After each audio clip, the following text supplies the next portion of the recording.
Your friends that you've mentioned, these top 4% guys, why are they on dating apps? Because it's easy. They just right swipe and girls show up. So '06, how different is the dating market then? So in '06, this would have been the first year of MySpace. We don't have Facebook until like 2010, and I saw you had some videos of like what happens when you talk to a girl over Facebook, and it was so interesting because of the way things changed. 2011, we get Instagram, and then we start having the Instagram is the first point at which I saw a guy had more followers than another guy, and then he was more attractive to a certain group of women. And then people started stunning on each other on Instagram. And then the other thing that I noticed, and I've had several guys come on the show and say this, is like from the time of like, say, '03 to right now, you would go to the hottest nightclub in the city and all the prettiest girls in the city were in that nightclub. If you go out in Los Angeles to the hottest nightclub in the city, you don't see any of the prettiest girls anymore because they're making $300K a month on OF. It's just, there's just been this big, it's almost like social media has sucked a lot of the girls out of these IRL situations. I'm just curious, what has been your observation since like '06 to right now? God, so much has changed in dating, but I always say the fundamentals of attraction has stayed the same. It stayed the same, it hasn't changed. But yes, the biggest issue is the whole online kind of aspect. OnlyFans, I think it's more of a thing in America. It does happen in England, but I can just imagine LA and Miami. My God, every next girl probably has got an OnlyFans. Not so much the case in London. It does happen. The dating apps, that's been the big thing. So dating apps, basically, when they first came out, yeah, okay, people felt this is the silver bullet. I don't need to approach anyone, don't need to make an effort. Just got to, say the right things online and then meet up and it's all good. But what people have found out is that now, especially now, it's starting to eat up their time more than if they had approached a woman in real life. Yeah. It's meant to be a time saver. It's not a time saver anymore. In fact, you're wasting more time because you're going back and forth. Everyone's ghosting each other because the moment, and no disrespect to anyone that's listening to this that's on dating apps, I'm not on dating apps. But if you're on a dating app, you're immediately in the replaceable Yeah. category. Personally, I don't want to be in a replaceable category, but you're immediately putting yourself in that category. You are one swipe away from the new, shinier thing that's waiting. So everyone's kind of thinking, especially men, the only men that do well really out of dating apps are the top 10%, the really, really good looking guys. Mm. Guys that are just like average looking, they're not doing well. What they're getting is the leftovers. They're getting the leftovers. They're getting the women who are on there just for ego boosts, women who just want extra people to follow them on their social media accounts.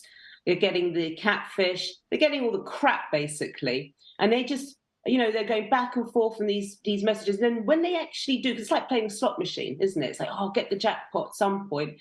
And then they meet, they get a few dates. And guess what? Girl's fatter than her picture. And he's shorter than his picture, and everyone's disappointed. And I think people are starting to realize, unless they're in the top 10%, again, they're starting to realize, hey, I'm not really getting the results that I thought I was going to get. But it's like it's an addiction. It's like a slot machine. I know so many women also, they delete their apps and they go back to it after 3 months. They can't cope without it. They need that again. Yeah. They're so reliant on it. And that's, I think, something about, I'm sorry, again, to anyone that's listening to this that's on dating apps, I don't mean to offend them, but I'm going to speak quite candidly here. It's something very unmasculine about being on a dating app for a man. Women, I get it, but men, it's like you're in this kind of like passive state. You think you're being active, swiping left and right. It's not very masculine. What's masculine is going up to a woman, approaching her. There's a thrill in it. So I know a lot of my students who ditched the dating apps, who went back to approaching a woman, they said there's a thrill. It's an adrenaline. Even when they didn't always get the woman, there was something about the approach, the sparring, the banter, the eye contact, just the rush of it. There's something masculine about that, a man going for what he wants. If you're on a dating app, you're just in this sort of passive and active state, convincing yourselves, no, I'm really being proactive. It's not. I mean, women also, by the way, tip for your listeners, for your viewers, women are more attracted to men who aren't on dating apps. So lie and tell her you're not on dating apps. Make a line between you and those guys who are. Say, you know what? I think it's weak. I think men who rely on dating apps are weak. I like to go for what I want. If I see a beautiful woman, I'm approaching her. Make that line draw that line between you and them. That's a little tip. That's so great. So to go back to what you're saying before, but there's about 6 times as many men as women on dating apps. It's really great. Next week, my guest is Aaron Clary. He's an economist who studies basically the economics of dating, meaning how much effort and time does an average man put in order to go on a date. Some of the stats that he goes over is like a woman will left swipe 6,000 times for every one date she goes on. There's this one video, I don't know if you've seen it on TikTok. It's pretty crazy. This guy did 1 million right swipes, went on 2 dates, and then like didn't even hook up with anyone. And he wasn't a good looking guy, but he was just kind of an average looking guy.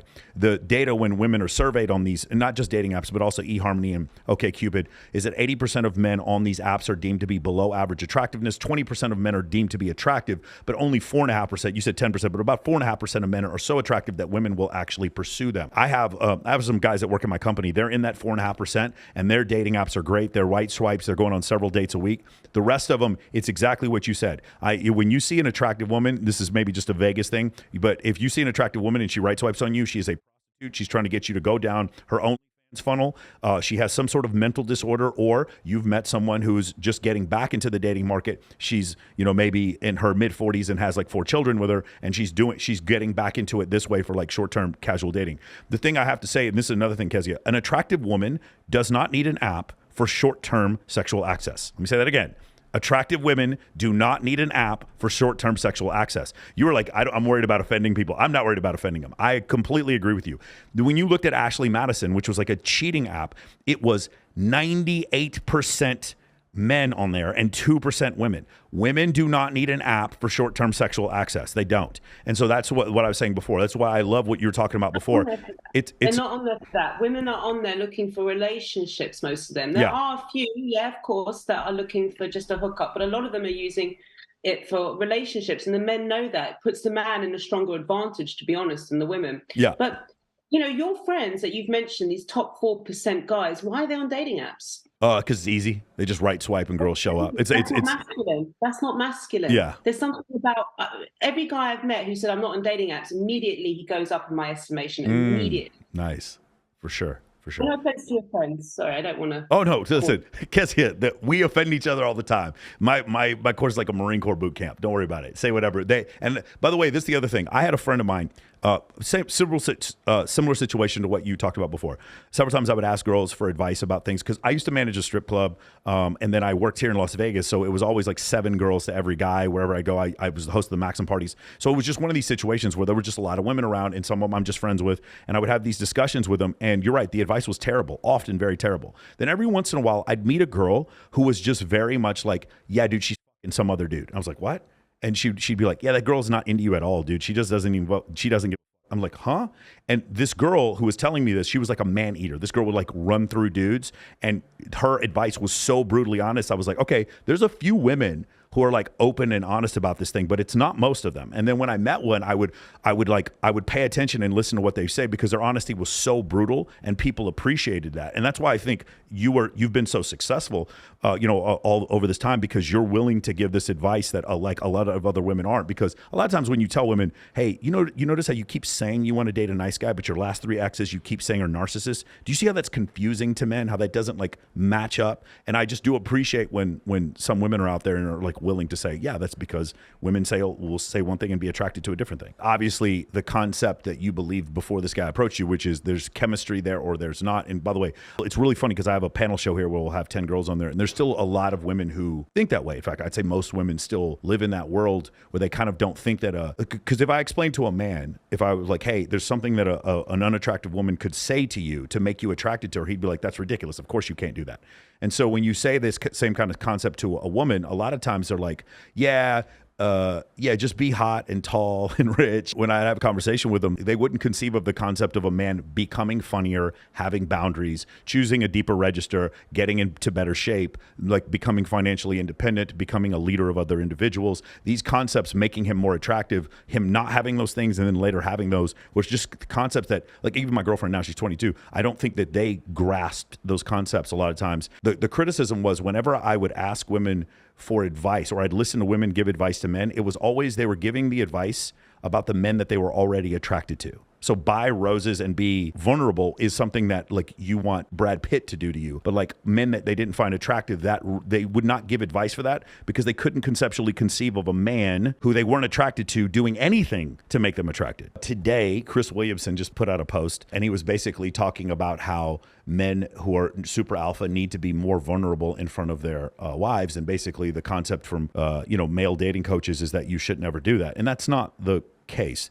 The case is, I don't think you should do it in the beginning. Like you just said, like learning game. In the beginning, you should not tell a girl why the last 3 girls broke up with you. That kind of stuff, like being overtly vulnerable in the beginning. And you've mentioned this before. But for beginners, no, they have to show no vulnerability at all. They can show tenderness, they can show kindness, things like that, but not vulnerability. I do agree with you on that. I think the differences with what you're talking about, and even Mystery used to talk about like, willingness to emote or whatever.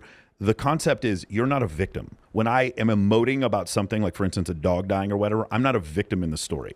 That's the difference. And then what I think the issue is like, because I know this one guy, like his wife leaves him and he starts posting about it all over social media about his wife leaving him. And like, he's just erratic and it's 10 paragraph stuff. And like everyone who's watching this thinks it's his fault. And that's like, you can't post this, even though it's not your fault. It's like, I just tell dudes all the time, it's like when you have a victim mentality, that's something you can't bring into a relationship in the beginning. It doesn't matter who you're going out with, but it's okay to be like, I think emotional to emote, but like being vulnerable is way too much in the beginning.